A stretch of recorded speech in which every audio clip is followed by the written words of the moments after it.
much for having me here. This is exciting and very interesting for me to be part of this workshop, which I've looked at the speakers and the kind of sequence here, and I'm trying to get my bearings on sort of the trajectory of the types of issues you deal with here in contextualizing the self. But I did want to talk about Zhuangzi, early Chinese, usually called Daoist thinker from the 3rd century BC, or 4th and 3rd century BC maybe.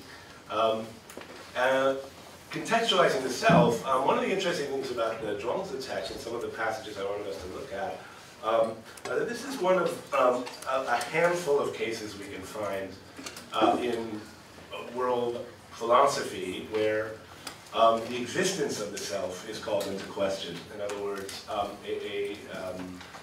the validity of the concept of self itself is challenged. Other examples of that are sort of obvious. I mean, sort of the big one that comes to mind is, of course, the Buddhist tradition in India. It's kind of the rock star of non-self doctrines, maybe, as a very early example. You have people often raised in this context, David Hume in Europe. Nietzsche questions the idea of the self as an ultimate existent. You could say that all materialist doctrines, going back to the atomists in ancient Greece, in a certain way did that, insofar as they claim that the self is not an ultimate existence, right? Ultimate existences are atoms in the void. And the Zhuangzi case is kind of interesting in this array, because when we talk about a denial of the self, two first questions to deal with. First of all, denial of the self, I don't mean a call for selflessness in the ethical sense, right? That is to say, unselfishness or something like that. That, of course, we get in a lot of different places. In the Zhuangzi case, also in the Tao Te Ching and other Taoist texts, we have the claim that the perfect person has no self sometimes, and that sounds a little bit like the ethical version, right? We have practices of something called forgetting the self, or fasting of the mind, or losing the self, which sound like a kind of attained state. And there is definitely that dimension in the Zhuangzi presentation here. So we have something of a combination of the kind of ethical non-self and what you might call the epistemological non-self, the actual denial that there is of the reality of the self, right? Is there in fact such a thing as the self? Now when we talk about contextualizing self, or we talk about contextualizing non-self, we have to first ask what kind of self is it that's being challenged? Right? We shouldn't assume that this is a kind of univocal concept across cultures. Actually, there's a lot of different words for the self in a lot of different languages. The Chinese case, well, let's go back to the Buddhist case. The Buddhist case, when they deny Atman, they have a very specific thing they're denying. It's a metaphysically independent and unified entity. Also, in early Buddhist texts, something which has unilateral control of its own behavior. So, an agent.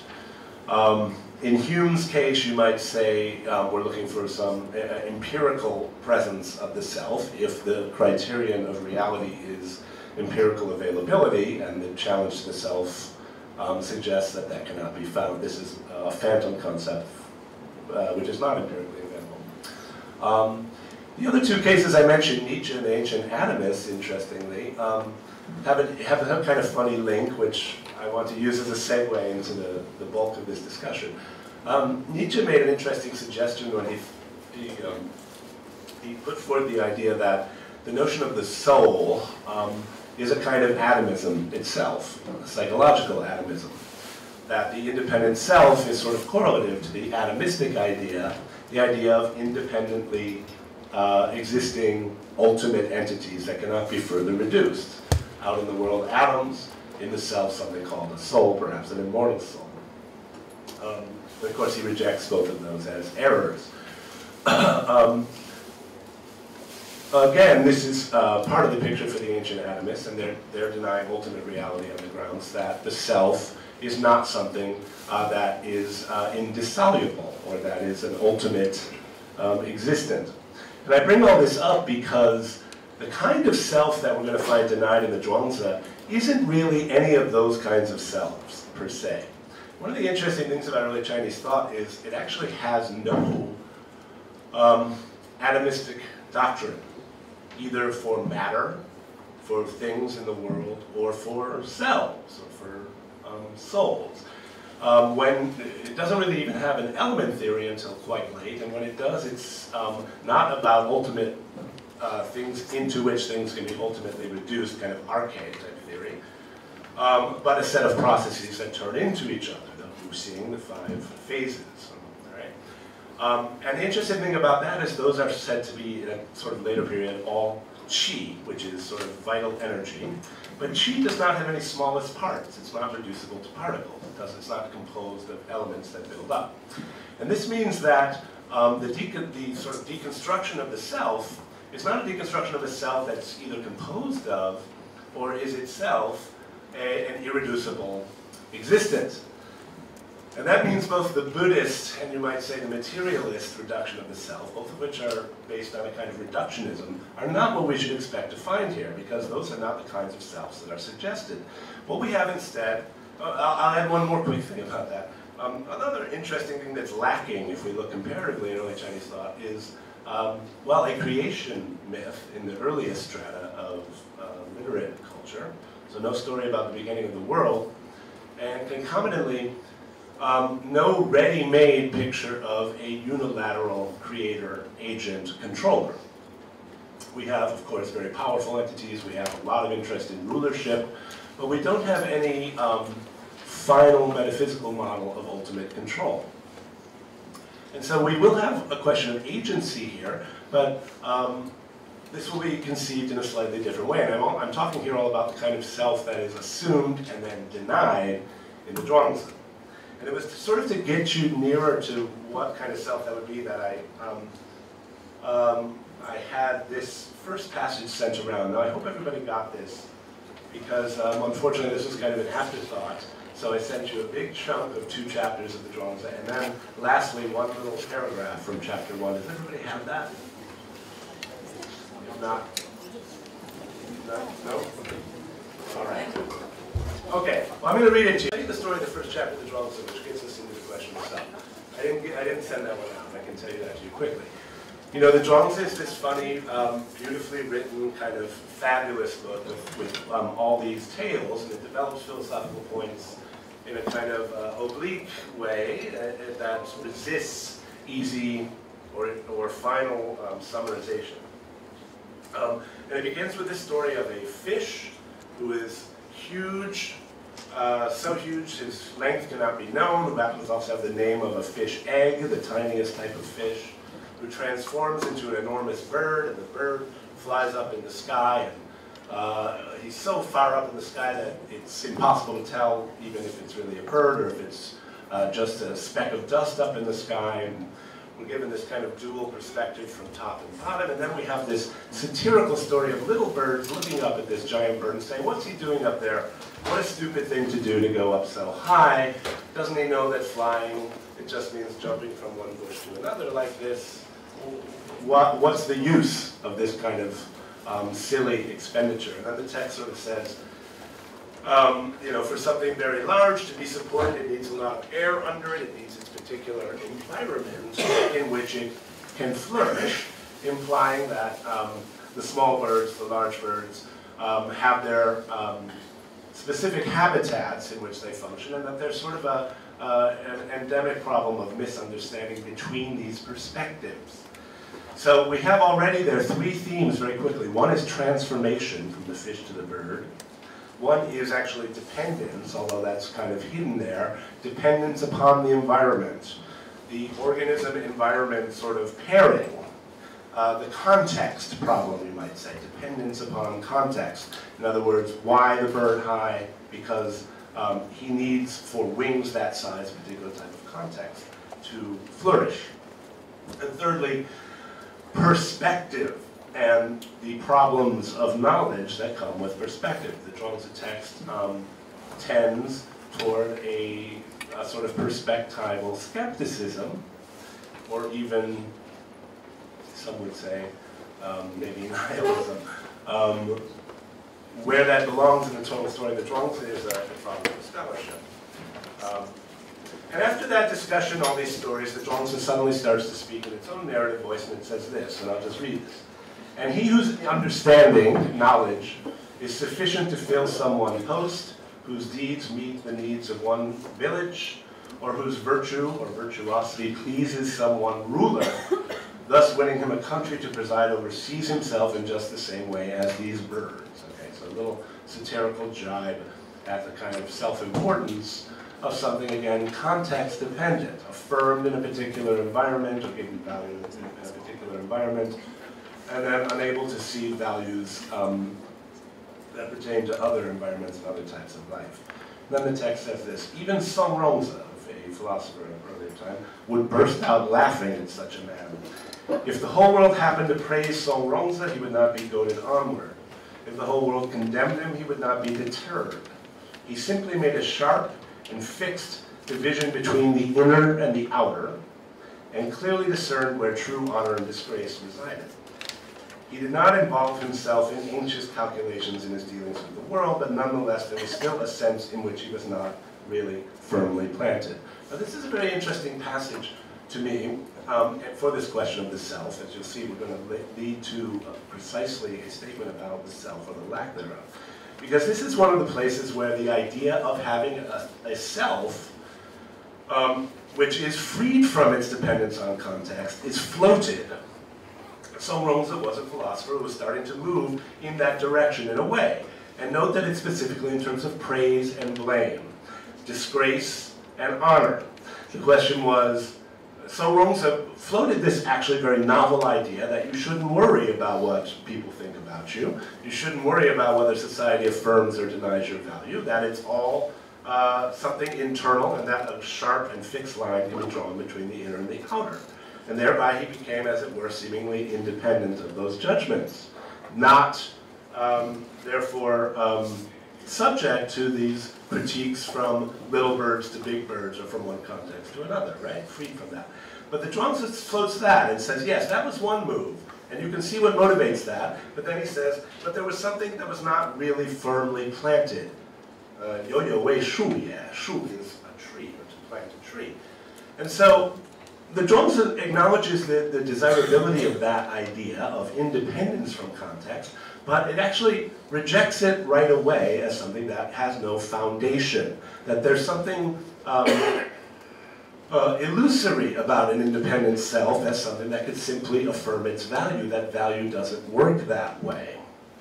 And then it floats the kind of opposite alternative, and that's the next passage. He said, now Liezi, another probably mythical philosophy, rode forth upon the wind, weightlessly graceful, not heading back until 15 days had passed.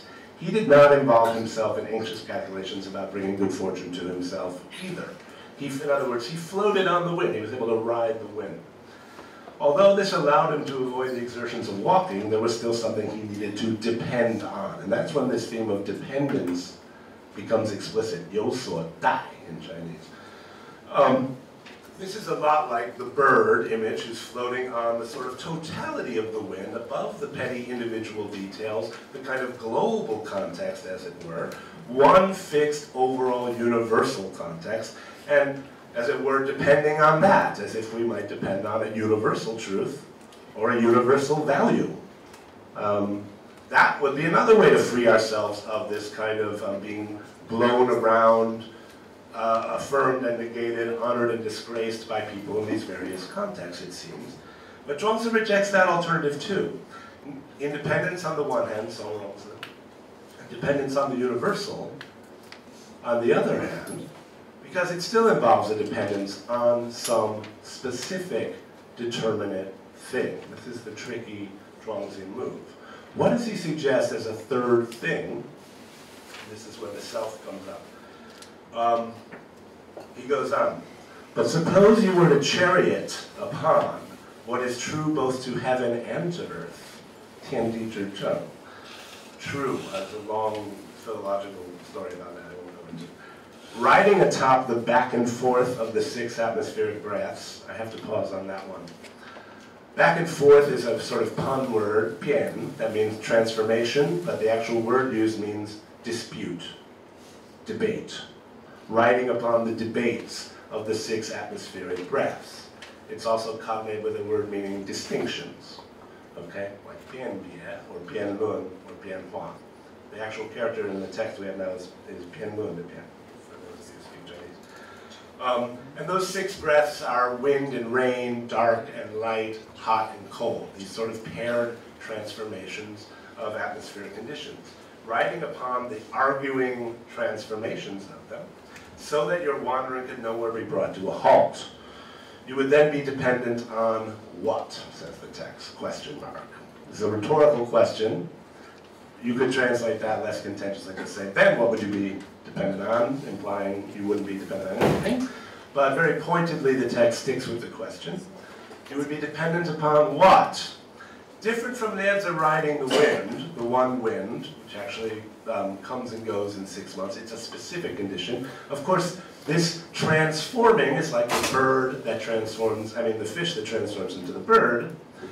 This is like the bird if he was just stuck being a bird and could not transform into other things. So rather than total independence, rather than dependence upon the universal, what we have is a kind of constantly transforming dependence on any conditions that might arise, which are conceived of as profoundly unstable, transforming, shifting back and forth.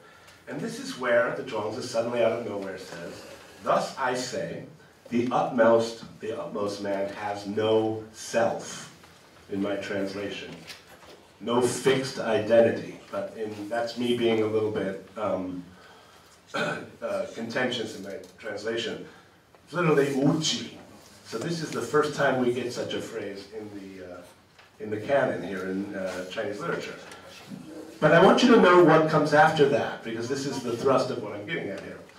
The utmost man has no self, the spirit man has no merit, the sage has no name. What's interesting about this passage is self, merit, and name are suggested as 3 roughly, I don't want to say synonymous, but closely allied parallel terms. And this is an important clue for us for the kind of self that is being denied when Zhuangzi says no self. A self is something which has merit, which is recognized as having value, which is affirmed. This goes back to the earlier discussion about praise and blame, right? Approbation and dishonor, honor and dishonor. Merit, name. In fact, name doesn't just mean your proper name. It means, as it still does in modern Chinese, something like good name or fame. Okay, has no fame. I actually translate these no fixed identity, no particular merit, and no one name, one particular name. Okay, so a relational self is presupposed, a self which is closely linked to social value and evaluation, to relationships with a particular social environment, with making of, or recognition as making a contribution or being affirmed by some perspective. And it is this that is denied when Zhuangzi says there is no self, but you notice that he doesn't deny it in the first way or in the second way. He denies it in this tricky way, which I want to sort of argue is a kind of backhanded affirmation of it. It's an affirmation of the social relatedness, but as it were exponentially enhanced and increased so that any context now becomes a source of affirmation and value. And that's what I take to be the thrust of the Zhuangzian argument in chapter 2, which I guess you guys do have. So maybe we can look at that. How am I doing on time? Okay, yeah. This chapter 2 of the Zhuangzi, very famous essay in ancient Chinese literature, my translation, Equalizing Assessment of Things, Qi Lun, starts with this story where right there in the, fifth line there? I have lost me, wu san wo. There again, we have this very explicit idea of the loss of the self. But notice also the retention of the self, I and me, some kind of double paradoxical sense of the self, which at the same time loses itself. And this consorts, I think, very well with what we said about the first passage, both an affirmation and a negation, or a reconfiguration of this idea of the self. And to explain this, we get this rather beautiful passage. What does he mean by I lost myself? Suddenly it starts to tell this seemingly irrelevant story. A great clump belches forth its breath. The story of a windstorm in a forest, right? Where wind is blowing through all these trees with their holes and knobs and knots. And like a musical instrument, like a reed instrument or something, when the music goes through a different kind of hole, it makes a different sound, and wee, wow, ooh, all these different sounds, all these different voices. And you should note that in Chinese, the word for sound and voice are the same. Saying these different things, if you like, taking these different positions, and I'm going to tip the hand a little bit here, because this is usually read as a metaphor, well, several levels to this metaphor, but it's going to lead ultimately to a metaphor for differing philosophical positions. So one philosophical position like the wind blowing through kind of a square-shaped hole, and one a long cylindrical hole, they sound different. Once again, they're arguing with each other. But there's something funny about that relationship, which this passage is trying to get to. So after listing and evoking this in great detail, we get at the end of this story, okay, that's the piping of the earth. What do you mean by the piping of heaven? And he says, this is on page 2, my number system is 2.5, 2:5. It gusts through all the 10,000 differences, allowing each to go its own way. But since each one selects out its own, what identity can there be for the rouser? It's a very torturous translation. It literally just says, who? The blower, it is who? Okay? The blower, who? Or the exerter, who? Okay, so if that's supposed to be an explanation of I lost me, that would seem to suggest the me is something like that blower of wind. Who? Who is it? What is the identity of that blower? What does the wind then refer to? Well, we get a beautiful passage following in on this, and if you go down to, I guess, the second paragraph there on page 2, joy and anger, sorrow and happiness, plans and regrets, transformations and stagnations, unguarded abandonment, deliberate posturing. First of all, notice this list of moods, this list of dispositions, all paired in these sort of opposite dyads. And then the Zhuangzi says, music flowing out of hollows, mushrooms of billowing steam.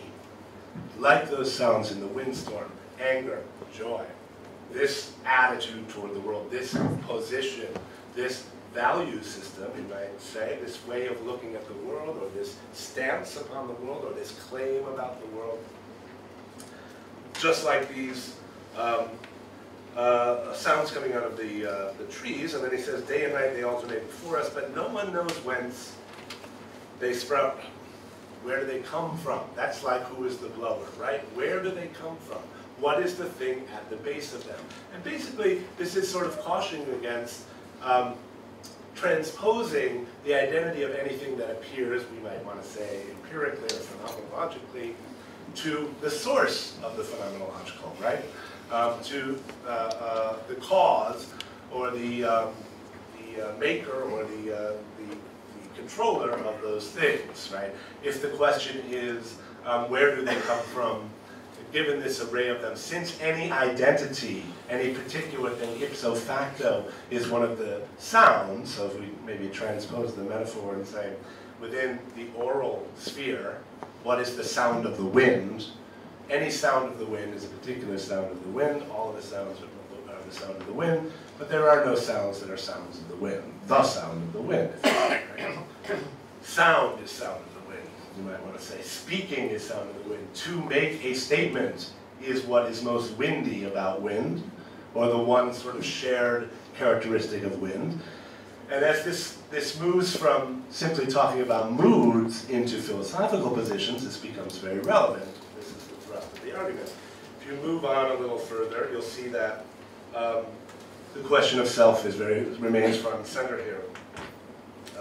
First he says, It is from all this presented ceaselessly day and night that we come to exist. Without that, there would be no me, to be sure. But then again, without me, there would be nothing selected out from it all, or nothing selecting out from it all. There's one thing, there's another thing. Which ones are put in the foreground, which ones are put in the background, which ones are prioritized.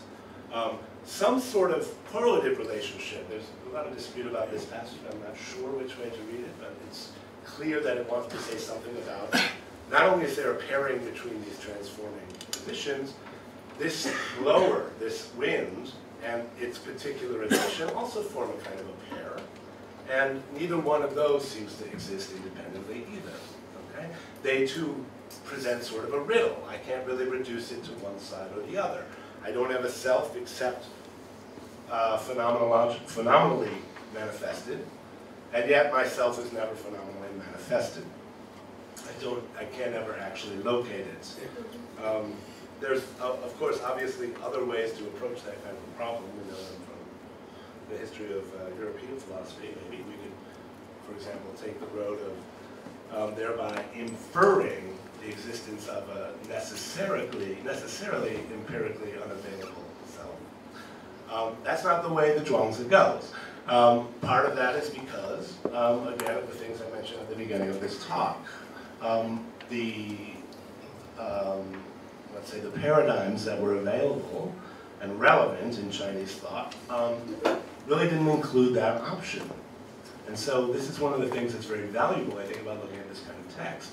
What would be the solutions to that similar type of impasse if we didn't have at our fingertips a pre-existent way of solving this by, as it were, upping the ante into a non-empirical realm.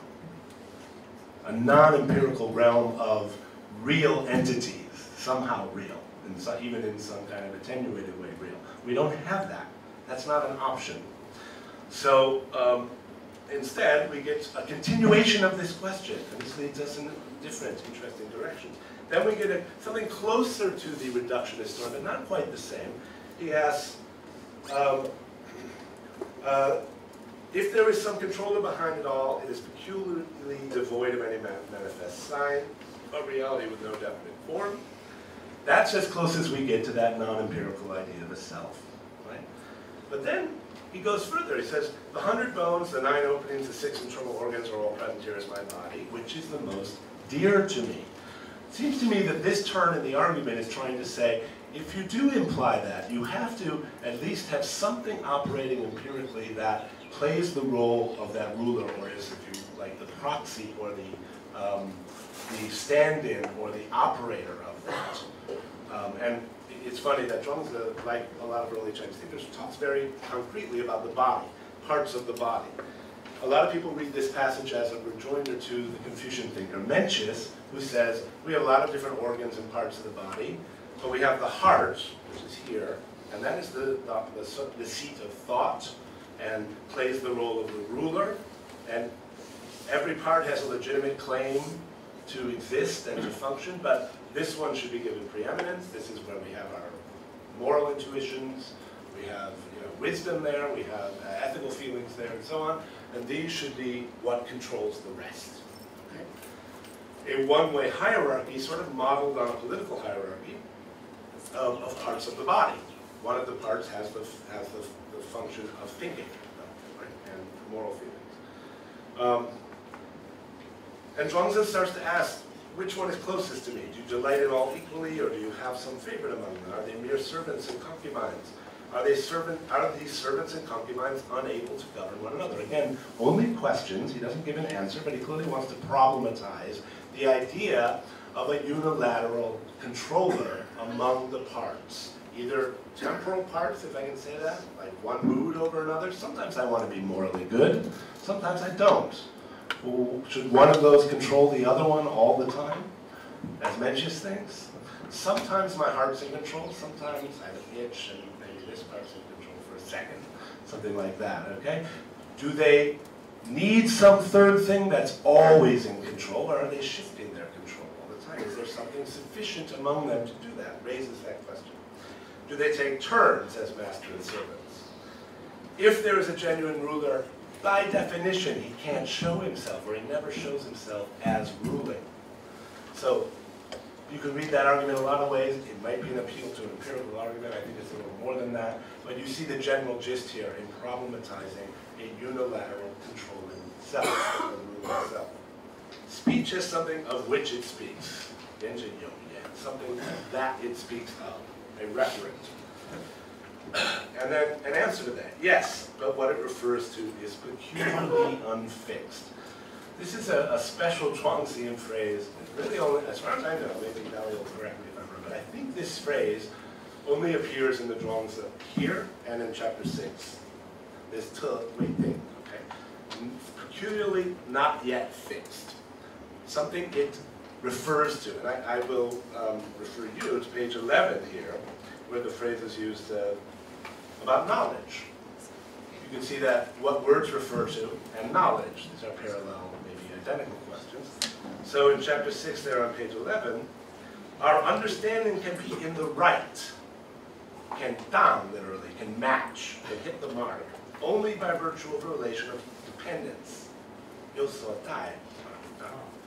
That is to say, it depends on something in order to be right. And what it depends on is always peculiarly unfixed. What it depends on, what knowledge depends on, the standard of knowledge. Not only the standard of knowledge, the standard, I think Zhuangzi wants to argue, of reference. And this is where we get right back to the question of the self. And this is the last bit I'll do, I think, because this is running way longer than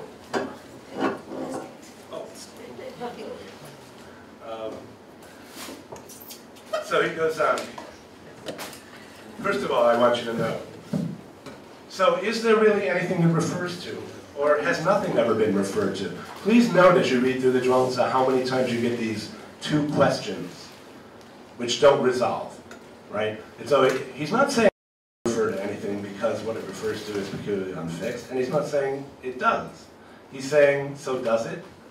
And the blower is whom? And you would depend on what? Okay? Simply that it no longer becomes a simple bivalent question in the way it might have been assumed to be before that. He says you take it, your speech, your reference in words, to be different from the chirping of baby birds. But is there really any difference, or is there no difference? I'm not saying there's no difference, mind you, but I'm asking you, is there really ultimately any difference or not? Any bien, that's that same word riding on the back and forth of the six breaths. Any dispute, therefore, between them or not? I'm not saying there's no dispute between your words and mine, your chirpings and mine, that wind sound and mine, and I'm not saying there are. I'm asking you, and why? Why does he say what it refers to as peculiarly unfixed? This is the heart of the matter. So I'm going to read through the next 3 paragraphs in detail. This will be the heart of our reading part of this, if that's okay, okay? How can courses, that's the word Dao, how can courses be so obscure that there could be any question of genuine or fake among them? Course, Dao, with the way, probably you have seen it translated. You know, Chinese does not have plural or singular. Right? It doesn't have past or present, doesn't have gender, doesn't have cases, doesn't have declensions, doesn't have tenses. So when we see that word Dao, it's up to us, through context and through the coherence of the reading we can produce, to determine is it courses, the course, some courses, a course. It doesn't have articles either, definite or indefinite, right? It doesn't have capitalization. It also doesn't have punctuation. So we have a lot of leeway here. And the great determinant in that chaos, you might say, is parallelism and, well, context. So here, this reading suggests, this is a much longer, maybe we can have this discussion later part today, the evolution of the term Dao from what we would normally translate with a small d, meaning a road or a way, or maybe a method, a way of doing something, to this sort of grandiose, seemingly metaphysical, the Dao concept today. And I believe that here we are using this term in its older more basic sense of just courses, paths, ways. Now that's not just physical paths. Actually, the sort of primary use of the term early on had to do with ways, just like you nowadays, you know what like judo is, right? Judo, the do in judo is Dao, the way of gentleness, okay? Or chago in Japanese, right, which is the way of tea. Or kendo, which is the way of swordsmanship, right? They're a course, that's why I use course here, a way of practice in order to attain a valued goal. Okay, so a set of practices usually, and then the way of benevolence and righteousness, or the way of the former kings, or the way of good government, or the way of heaven. Heaven does stuff too. It turns around in a circle, and it makes rain fall down, and all things like that. Okay, so these things do things, and you can emulate their ways, or you can learn their ways, you can practice their ways, and when you do that, you attain something like a virtuosity thereby. So how can courses be so obscure that there be any question of genuine and fake among them? Which is the real Tao, that question. How can words be so obscure that there would be any question of right or wrong among them? Note that Taos and words are parallel here. So Taos are ways of practicing, and words are ways of instructing how to practice, how to do things. Setting of values, setting of terms, giving of definitions, giving descriptions, sometimes loaded descriptions of desiderata, in order to attain certain ends. You might say there's a deep pragmatic basis here in the sort of prejudice in the built into the words here. Zhuangzi says, where can you go without it being a course? Where can you go without it being a way? How can you walk anywhere without it being a way? Walking, as he says a little later, we won't get to it, is paths are made by walking them. Okay? But the much more radical implication of that, given how this is set up, what can you say without it being affirmable? What can you say without it being sayable? What can you say without it being said? I think that's in All You Need Is Love, isn't it? So these two are looked at as precisely parallel in structure. Okay? Something is affirmed, just like somewhere is gone to, and in going somewhere, or in affirming something, you have demonstrated, performatively, if you like, the sayability, the affirmability, the Tao ability of that deed or that word. Why does he say that?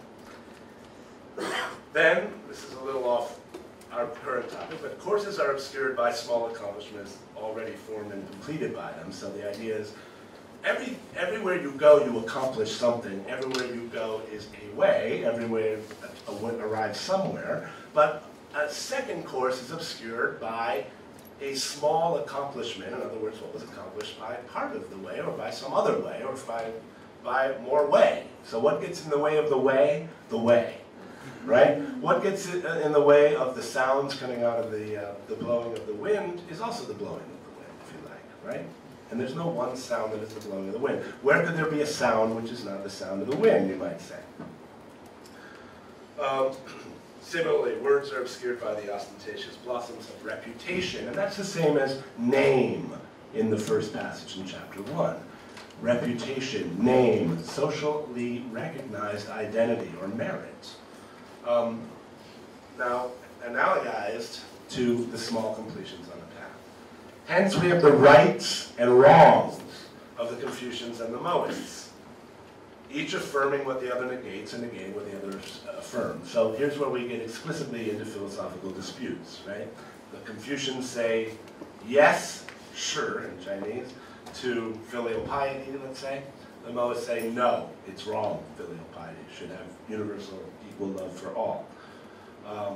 And vice versa, okay? And this is why, in spite of both of them being paths or Taos, they have these mutual negations of them. And then Zhuangzi gets very clever, and he says, so they each want to affirm what the other negates and negate what the other affirms. And we can do that. We can accomplish just what they want to do. If you want to do that, nothing compares to the illumination, my translation, illumination of the obvious, Yiming. It's very easy to affirm what they negate, negate what they affirm. We're going to go by the one most obvious thing that it's possible to say. And I take it that is what he gives us in the next two paragraphs, although it will seem wildly counterintuitive. here's what he says. There is no thing that is not that. There is no thing that is not this. Zhuangzi is here using two terms. I guess this is what I have to use. He will say this and that. He will also say this and that. And a lot of this, you might say, depends on kind of a pun on this term, sure. So I'm going to keep saying sure fei, sure fei, sure fei. Sure means this, but it also means right, or approve of something as right. Okay? And when its antonym is be, this just means other, or that. Whereas this means not, that's not it, or something like that, to use the AC gram. But sure fei together, wrong, or disapprove. Okay? So you see here we get back to this question about identities and values that came up at the very beginning, right? When he says nothing is not this, nothing is not that, he's making a, a beyond trivial point, right? This is just a point linguists would say is about indexicals, right? The kinds of words that mean something different depending on what you're pointing to, right? So this is a bottle, this is a cup. So is this a cup or bottle? Everything is this. That's this, this, everything is that, okay? If I say that's this, then now that's that, right? The thing of it is, though, Zhuangzi will go on to suggest, a lot of words like this, and they stand at the very basis of what our words refer to, our ways of dividing up the world, assigning names, the thing that's supposed to distinguish speech from the chirping of baby birds or the blowing of wind, that it has some fixed reference point. But the baseline reference points are things like this, that, now, then work the same way, right? It's always now, it's always then. And of course, self, other, me, you, those sorts of terms. Also indexical. Their referent changes depending on who is speaking them when and what they're looking at or pointing to or doing when they do it. As I say, the obvious, you might say the trivial, the elimination of the trivial in our translation. But one cannot be seeing these from the perspective of that. One knows them only from this. That is to say, now this line is very controversial, there are other ways to translate it, but I take the argument here to go a little bit beyond that. To say that it's not just that I can, at will, at my whimsy, point in a different direction. It's that, of course, when I do say this, my this only has meaning in distinction to the that it excludes, right? So when I posit a this, I'm simultaneously positing a that. But positing a that, the weird thing about this is that it includes this affirmation, this kind of self-affirmation. So as soon as I make room for or allow the existence of an alternate perspective, as soon as I take a perspective, I've allowed the existence of other perspectives. For this to be a perspective is for me to already be contrasting it to other possible perspectives. But if I've done that, I've opened a virtual space where, standing in that perspective, I am the that, right? So just by being this, I am being that. It's not that someone, a third party, has to go and point to the two and say this, that, this, that. It's making something this makes it that, right? If there's one point in space, given the nature of space, and given the nature of a point, I've admitted other points in space. And if there are other points in space, this first point in space is other to those points in space, right? So I've made it the referent and I've made it the self and the other at the same time, if you like. Now and then. If I acknowledge a point in time, I've acknowledged other points in time, right? If I acknowledge a now, I've acknowledged that this now is also then. And so he goes on. That emerges from this and this follows from that. The simultaneous generation of this and that. By the same token, and now he goes meta on us.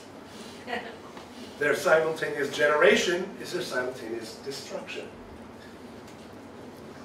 That is, I think maybe we take that in two senses. One, that we can simply say generation is contrasted to what? Destruction. If generation is the this, destruction is the that. But the destruction is now the generation of this thing called destruction. And that now becomes the thing that defines what is being generated, what is the standard by which we're judging whether something succeeds in being the coming into existence that we are as we're looking for. I think I use a metaphor. I gave you a little a link to something online, and maybe this will help. I mean, because there's an implication here that having a perspective or positing the existence of something, as it were, gives it a voice. And when one of those voices speaks, it necessarily negates the other speech. So I have a little parable in there, right? It's as if you have this sort of booth at a carnival or something, and there's a human figure standing in there, and he says, you know, I'm the real one. And you go, what? He goes, yeah, you know, right in back of me, there's another one who looks just like me, but he's a fake, he's a robot, he's an android. It's very easy to tell if you compare us, okay? I'm the real one. And then he's, as it were, invited or even required you to go walk around to the other side of this booth where you can no longer see or hear him, right? Now all you hear is the other guy. The other guy says, I'm the real one. It's very easy to tell if you compare, right? You only hear the one which is being brought to light, as it were, the illumination of the obvious, the living is being brought to light. When something is brought to light, where it is, what it is doing, where can it go that is not a path, if you like, or a way? What can it say that is not affirmable? So in saying this, in being there, it is simultaneously positing itself, as it were, as the standard of what counts, as this, as right. Okay. Should I wrap up? Okay, where does this lead? Okay. So one more paragraph, okay? You must look at this. He sums this up by saying, going by the rightness of the presentness, in sure, okay? Following the sure, the rightness of the presentness, and finally, when did I get there? Walking two roads at once, which comes a little bit further on here.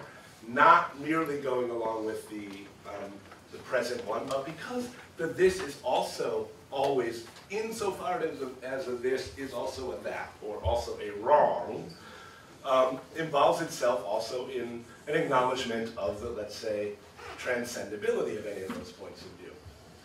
So I would say the heart of the argument, well, comes here in the middle paragraph on 4. He says, this is also a that is also a this.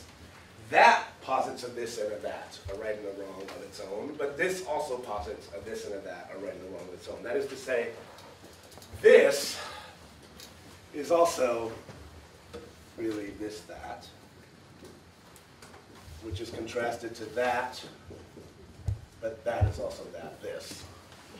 You see what I mean, right? Because to be this is to be that, and this has its own system of right and wrong, which includes that and includes the perspective that negates itself, and vice versa.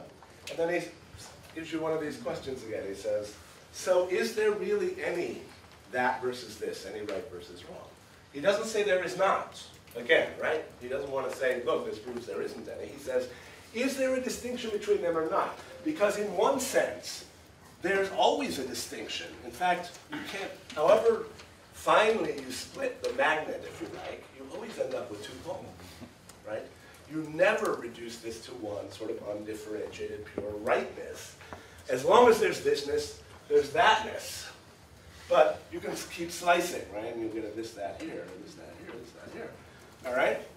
So you could say there really is a distinction between this and that. In fact, it's a much more profound distinction between this and that, right and wrong, than you originally thought, because it's absolutely ineradicable from any conceivable positive thing. But on the other hand, if we say there's a contrast between this and that, the contrast is supposed to imply that what's on the two sides of the contrast is different. But structurally, at least, what's on the two sides ends up being the same content on the two sides, right? This, that contrasted to this, that, or the contrast contrasted to the contrast, something like that. And again, that doesn't resolve either into saying, okay, so there's no conflict, right? He wants to say, is there, isn't there? And finally, I can end here, okay?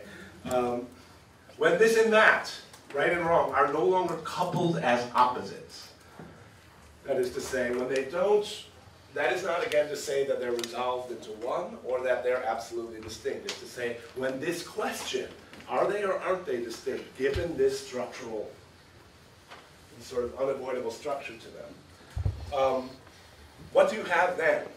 They no longer stably become a pair of opposites. And this actually echoes a phrase in that windstorm story where he says, I lost me, and he's described as if he had lost his partner. It's actually a slight play on the actual character, okay? Loosed from a partner, I think I translated there, right? The corresponding other that defines him. It's not that it's completely gone, it's that they no longer find a fixed, as it were, stable corresponding opposites. This is called the course as axis, or the axis of all courses. I'm just double translating the same phrase.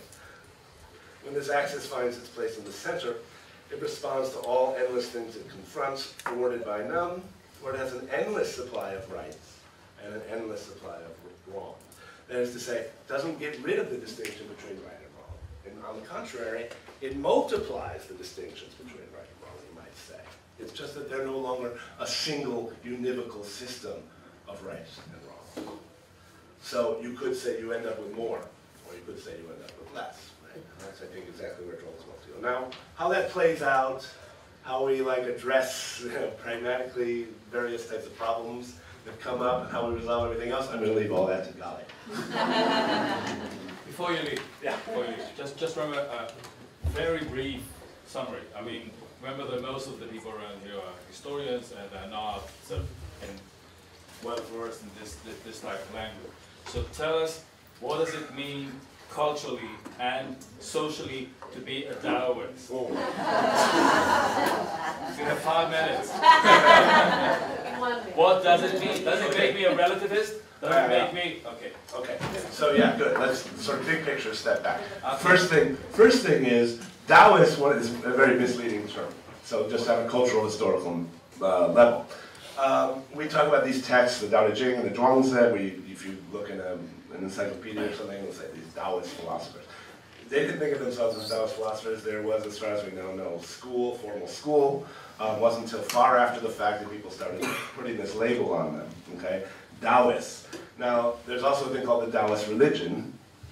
Many things actually called the Daoist religion, and which are a different term is used in Chinese.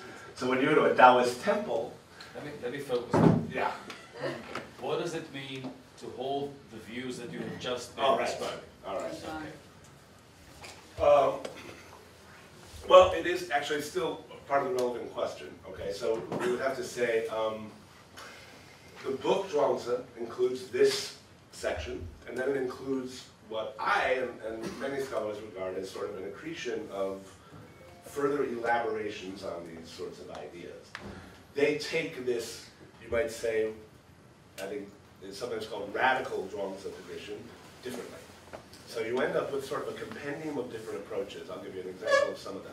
Some of them look at the relativism as a kind of therapeutic step that leads to the dissolution of a particular kind of knowledge, opening the way, right, for some other kind of knowledge. But a knowledge which, although it may not be expressible propositionally, nonetheless has sort of a guiding function and has some kind of a determinate role. And there are different versions of that, of course, right? There are people, I would say, Guoxiang, the commentator who wrote on this, who take I would say, the radical Zhuangzi position. But he takes it in a way which he wants to make more friendly to participation in existing social structures and sort of a rapprochement with Confucianism. And the reason he's able to do that, of course, is to say, hey, any way is right, including this way, right? So should you obey conventions? In his view, yes. Yes. You should obey conventions. However, you should not obey conventions as if in the belief that they have any special... Right. So it's not the truth, but you still should obey. Not necessarily you should, but it's an option for you. There's nothing wrong with obeying. Put it that way. There's nothing wrong with you obeying if you find yourself so... You're in Israel. But on the other hand, you might want to oppose, right? And that's when, you know, his way of looking at it, it no longer provides concrete guidance, it provides a kind of meta-level modality of regarding the way, of rethinking what action is. Yes, something like this. I think we have a lot of questions, but before that, thank you, Brook. We want to...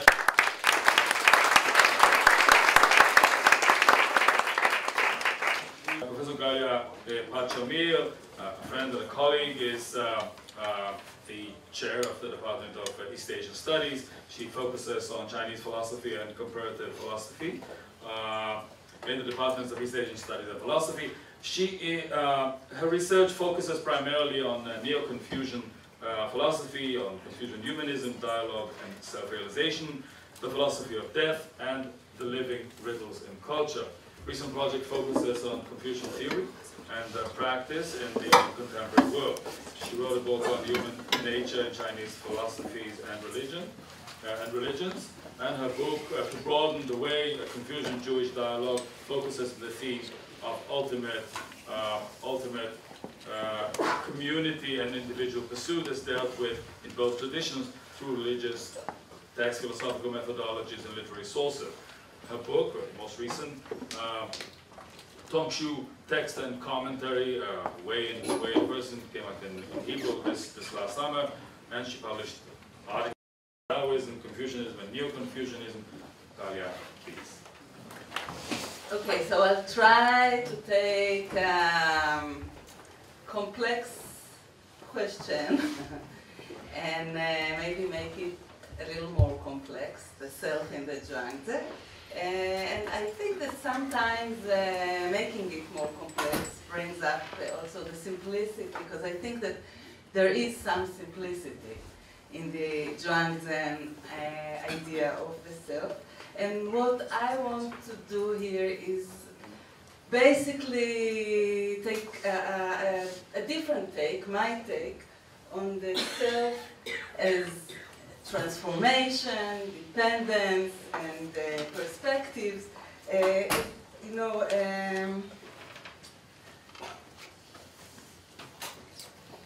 so yeah, yes. So as transforming, it is never fixed. As depending, it is never free, and as having its own perspective. Or changing perspectives, it can never be true.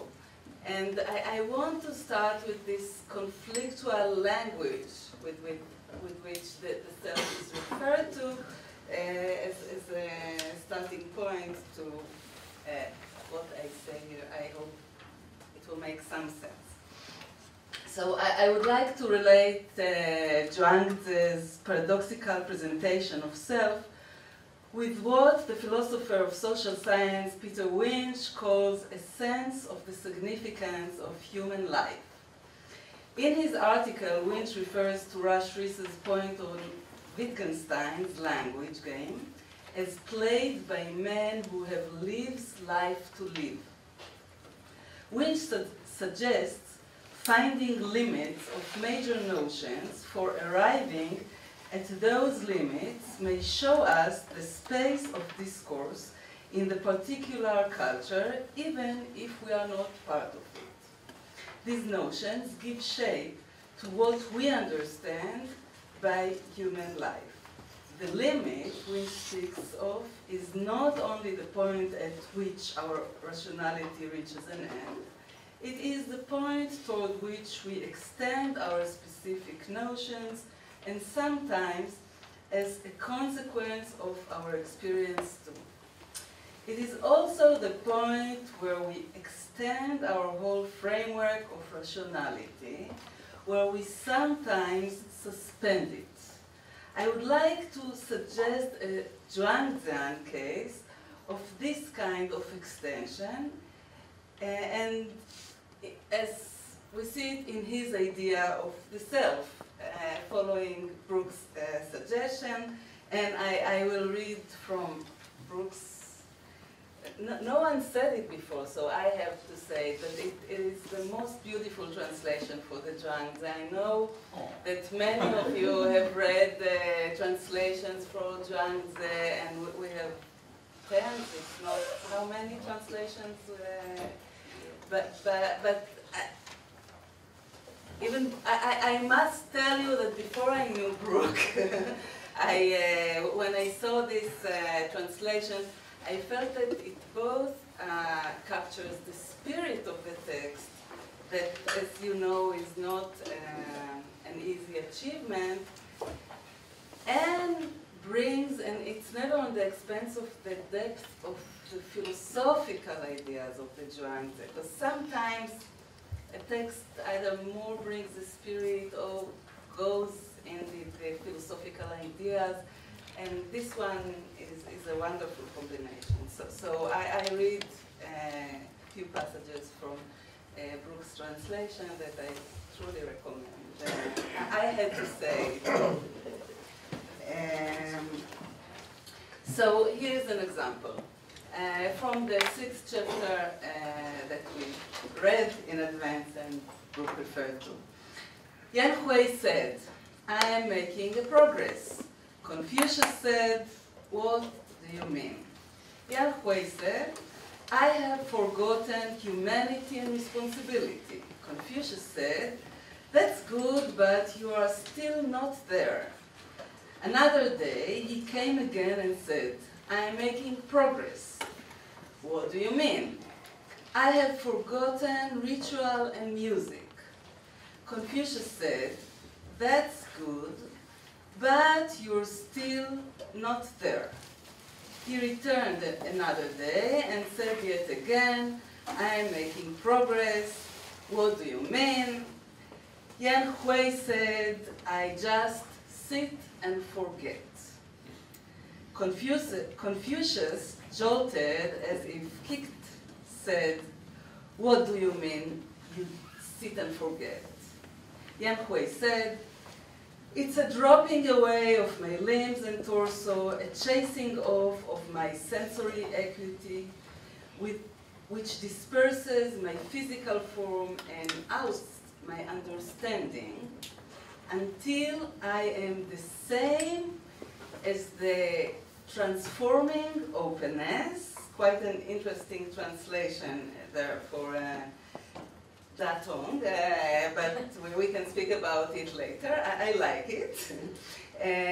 This is what I call just sitting and forgetting. Confucius said, "The same as it, but then you are free of all preferences. Transforming, but then you are free of all constancy. You truly are a worthy man. I beg to be accepted as your disciple." So in the passage, forgetting humanity and rightness, or responsibility in the translation, then ritual and music leads to just sit and forget. Just sit and forget everything includes dissolving the connection with one's body, discarding sensory perception, and dispersing knowledge and form to the point that one is the same as transformation. And Zhuangzi's borrowing of the historical figures of Confucius and his loyal disciple Yan Hui, some of you know that the figures in this story are true figures, but the fiction likely, the story likely just fiction. So the fictional meeting is for the purpose of teaching how to disconnect from the self. So Zhuangzi wants to teach us how to disconnect of the self by using Confucius and his beloved disciple Yan Hui, who would never wish to disconnect from themselves. But he does it in a frame of reference that also reaffirms the Confucian attitude regarding how social and moral skills constitute the essentials of who one is. What I mean that they all agree that ritual and humanity, they do constitute who we are, these frameworks. Both Confucius know it and Zhuangzi does. They just only disagree about their importance.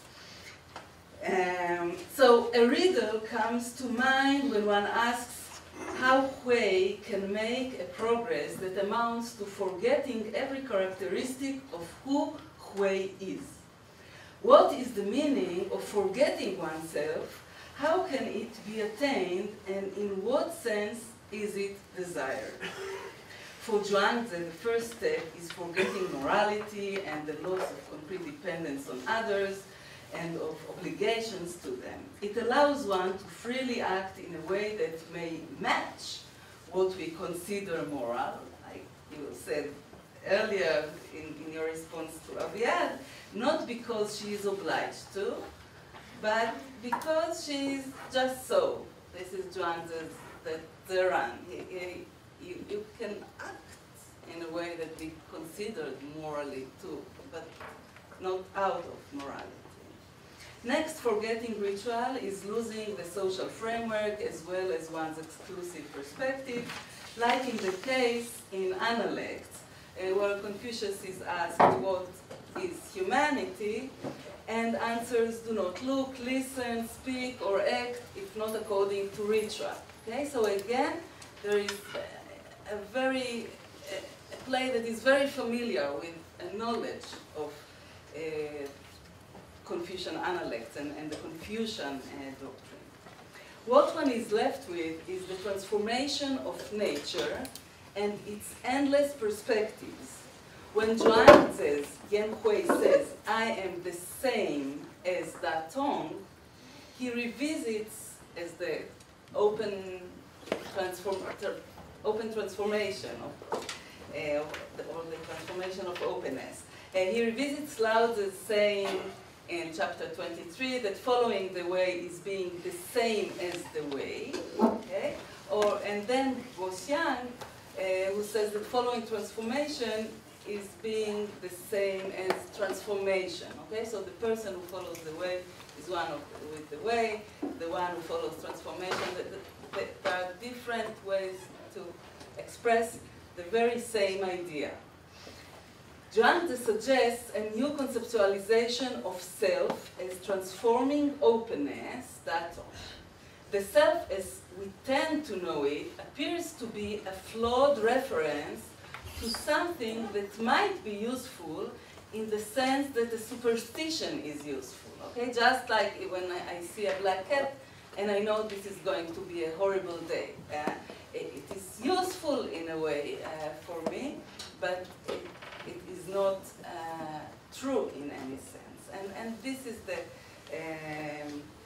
status of the self. According to my understanding, Zhuangzi brings us to think of oneself as a riddle of a special kind that cannot be responded by simple theoretical means. Rather, it is responded in life.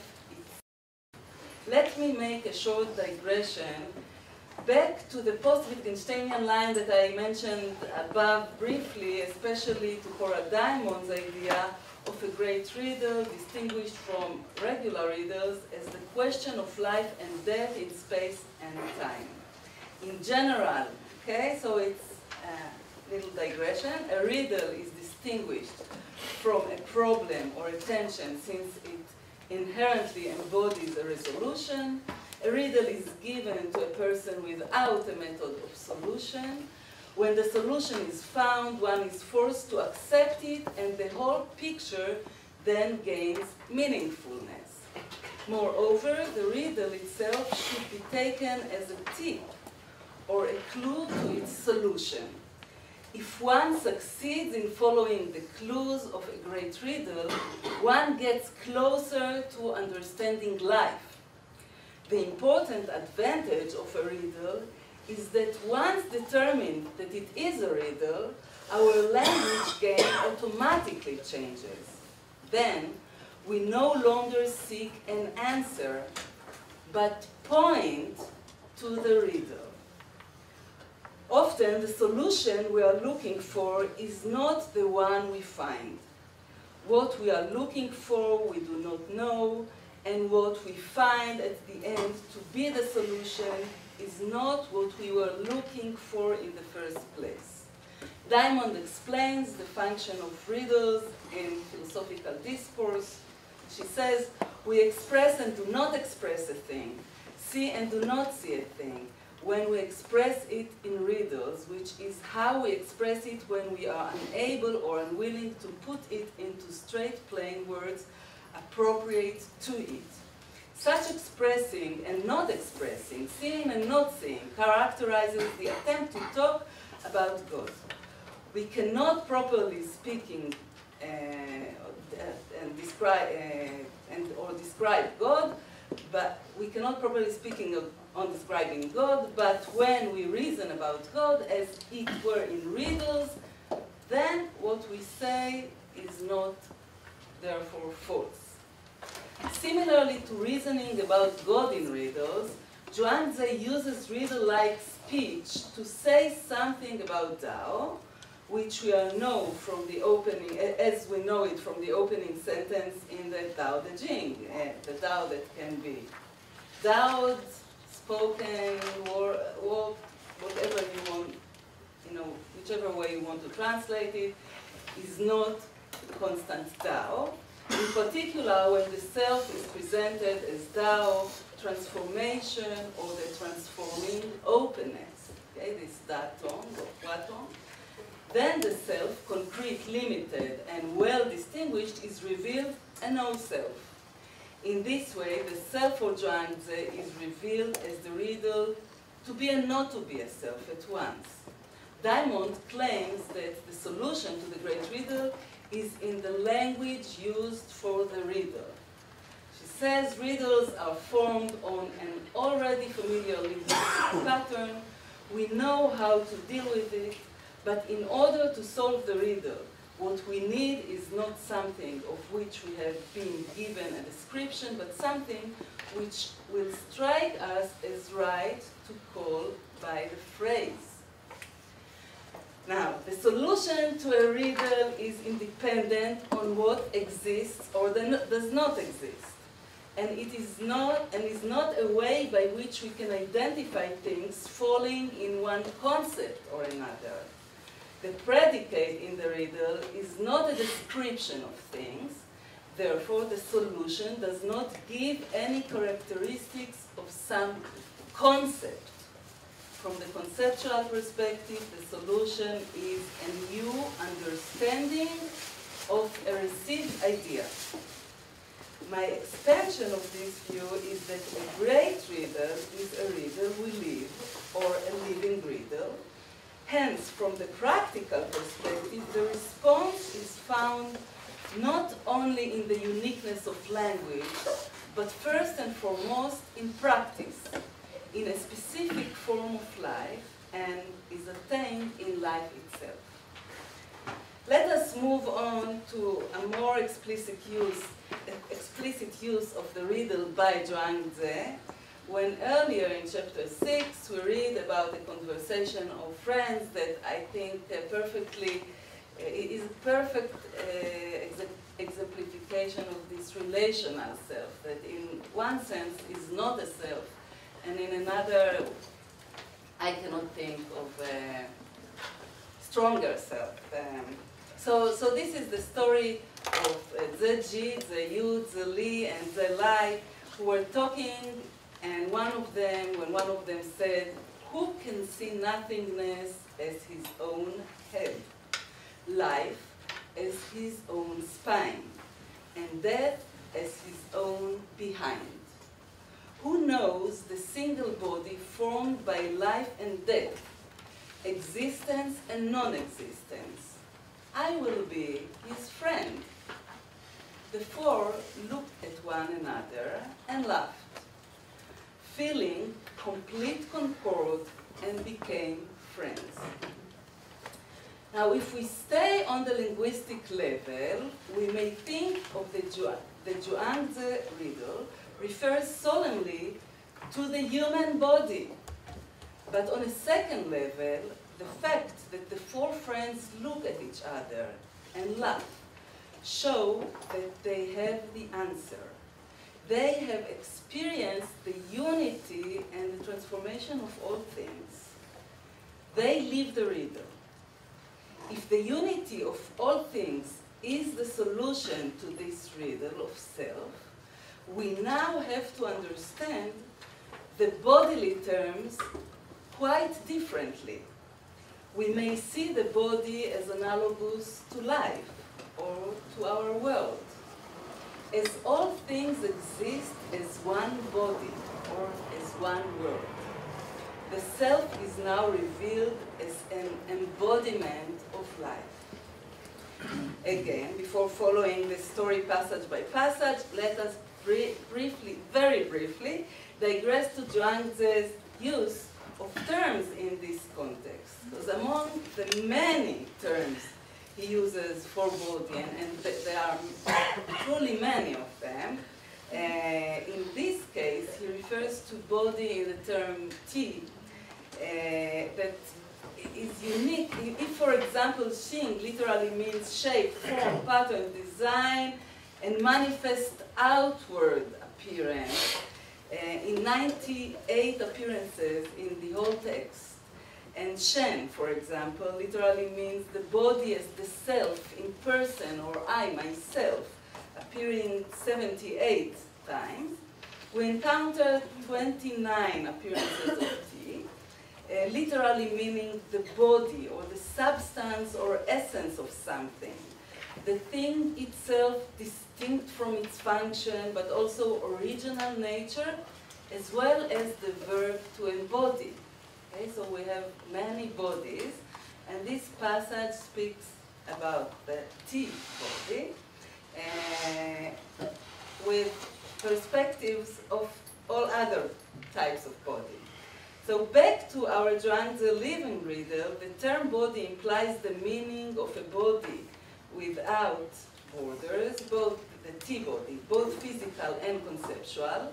The T-body does not have discrete boundaries, but is a complex organic corpus with infinite boundaries that may be divided into many smaller increments, each of which is entirely analogous to the whole and is consubstantial or con-something. It's not even substantial, it's processual with it. The part is then equivalent to the whole, just as it is in the riddle before us. A single human T-body is part of a much larger corpus.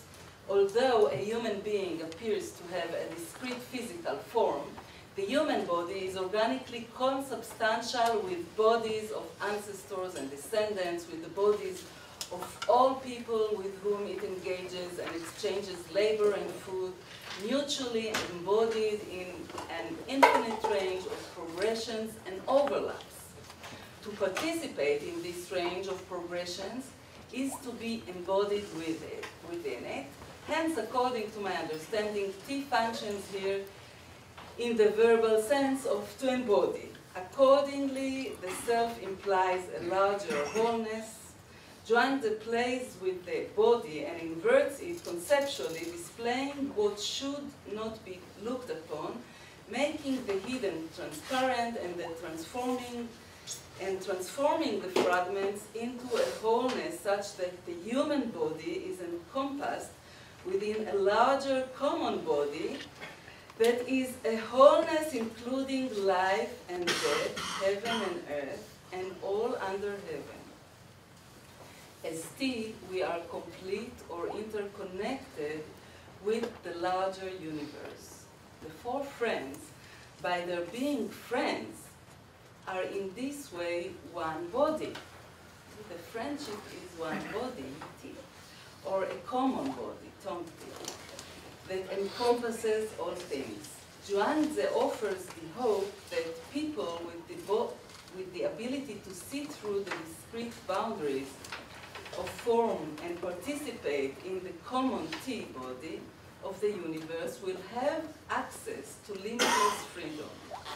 Realizing that true friendship is a case for the ability to see through boundaries, or in fact, friendship transcends one's boundaries and reaches others as part of who we are, is indeed a source for hope.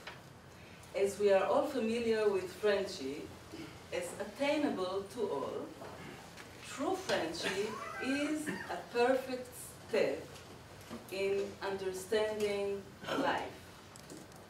Referring to the riddle in this way, what is given is not a mere description of the human body or of the self, and the solution will not be a certain concept of the body, but rather we may find a clue to the solution by the author's use of the characters iti or tonti. Friendship is one body or same body. Opposed to the search after objects that give us descriptions or distinctions between attributes of given objects, we must seek after actions that will turn the words into description. We are requested to change apprehension and not seek after objects, but rather seek life itself. The unity of all things can stand as a solution as it does in the Zhuangzi, just as the laughter of the four friends expresses their understanding of life and death. The riddle itself stimulates us to change our perception of things. We must need to think of a different way of thinking rather than thinking of objects through our ordinary way of perception. We must not think of the self in the ordinary way through which we perceive the body.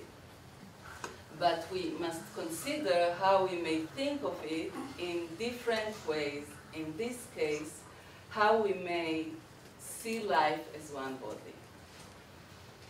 The riddle seems like a description that is not defined in language. A concrete existence of something is not requested for the solution, that may as well be a something that does not exist, where the range of the physical is inconsistent with our prior concepts of physical space. The meaning of this is not denying the existence of reality, but quite oppositely. The riddle of life enables us to understand reality in a manner that we could have never imagined. Even though the riddle is formulated by words and linguistic patterns used in China at the time of the composition of the text, for us to solve the riddle, we must step out of those linguistic patterns and find the thing, probably an action, that will strike us as the correct solution found not in language itself, but in our practice. The riddle makes us think of the body in new terms such as nothingness, life, and death, and therefore not see only a completely different model, but also some explanation of the constant transformation of things. Okay? Diamond exemplifies it with the Sphinx riddle, in the morning on 4, at noon on 2, and then in the evening on 3, which stands for childhood, then youth, and then old age, and demands of us to see, and the riddle makes, in order to understand the riddle, we have to see the day as life. This is not trivial, but as soon as we understood the analogy, the riddle is very clear. So we need to first look at the human being in a different manner than we normally do, and not through the facts of human locomotion. Second, we need to look at the day as life. Doing so changes our perception of time and brings us to reaching and understanding that time is living and life is the person. I'm almost there. Nothingness is the head of life as the spine, of death as the rump. is not look at nothing as the head, of life as the spine, of death as the ramp in the riddle, is not a statement trying to claim something about the human body that exists through the facts we know, but rather something that the author of the text has written in order for us to gain a different understanding of the self as an embodiment. And therefore, in our ordinary terms, a non-self. When the four friends look at each other and laugh, we understand that they know the solution and therefore know how to deal with the riddle, and that they know the solution is not a physiological description of the body, but that the riddle is about the unity of all things. The solution goes beyond language and manifests in life itself. It is the gaze, the laughter as the expression of their understanding and the disappearance of boundaries. It is friendship. Not only the four know the solution to the riddle, but they practice it. Understanding Zhuangzi's self as consisting a great riddle promotes our understanding of the text as a whole. If we were to take the words in an unliteral manner and look beyond the words towards life, beyond the words and towards life, the whole text might be understood in a different, clearer light. The words themselves may be hazy or unclear, but life, like laughter, is not. While expressing something through a riddle, we simultaneously express it and not express it, and this way of expressing becomes the best way when we cannot express something directly and analytically in mere words. And this happens when we want to say something meaningful, like about happiness, about pain, about life or death. So let us take a further look at the response to the riddle with friendship or being one body that is in fact life, time, or transformation. Suddenly, Zeyu, and I read from the text, took ill. Zaji went to see him. Zeyu said, "How great is the creator of things, making me all tangled up like this."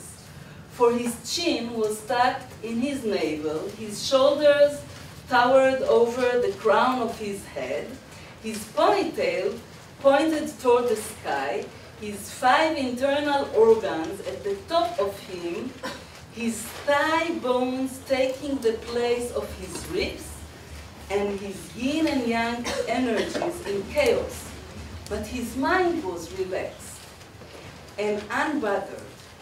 He hobbled over to the well to get a look at his reflection. "Wow," he said, "the creator of things has really gone and tangled me up." Zeji said, "Do you dislike it?" Zeyu, the sick friend, said, "Not at all. What is there to dislike? Perhaps he will transform my left arm into a rooster. Thereby, I'll be announcing the dawn. Perhaps he will transform my right arm into a crossbow pellet. Thereby, I'll be seeking an owl to roast. Perhaps he will transform my ass into wheels and my spirit into a horse. I'll be riding along. Will I need any other vehicle?"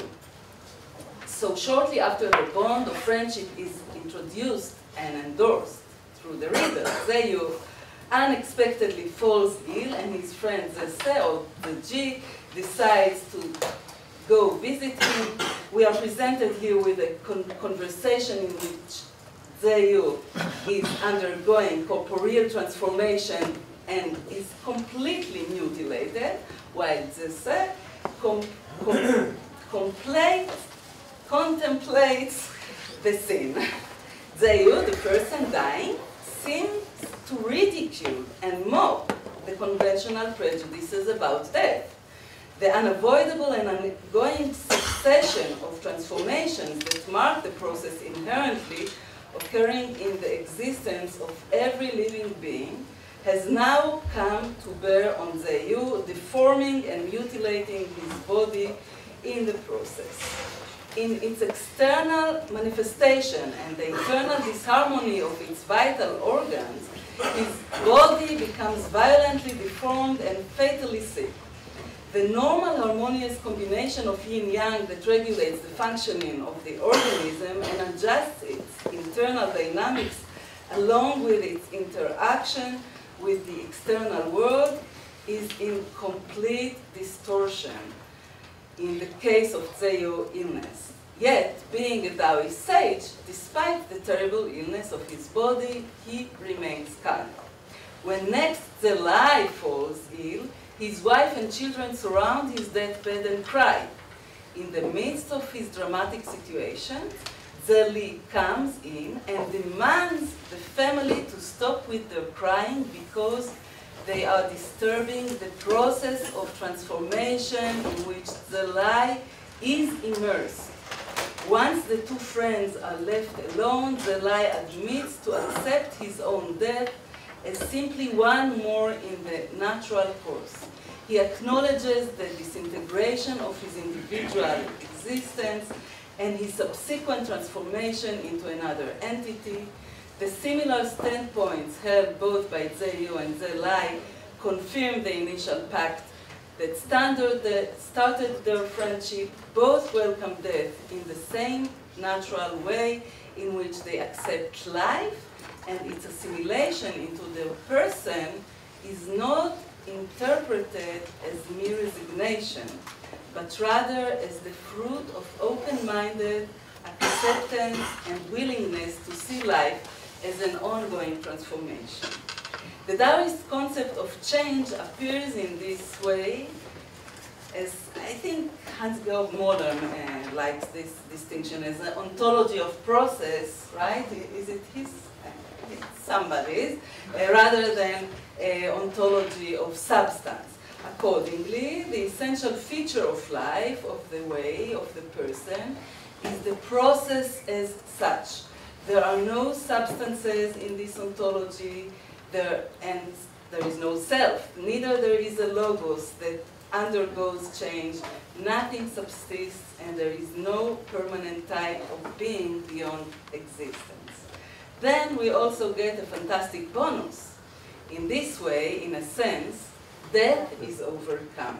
Okay? So not only we overcome the self, life and death not only occur in one body, to one body, but life and death together form one body.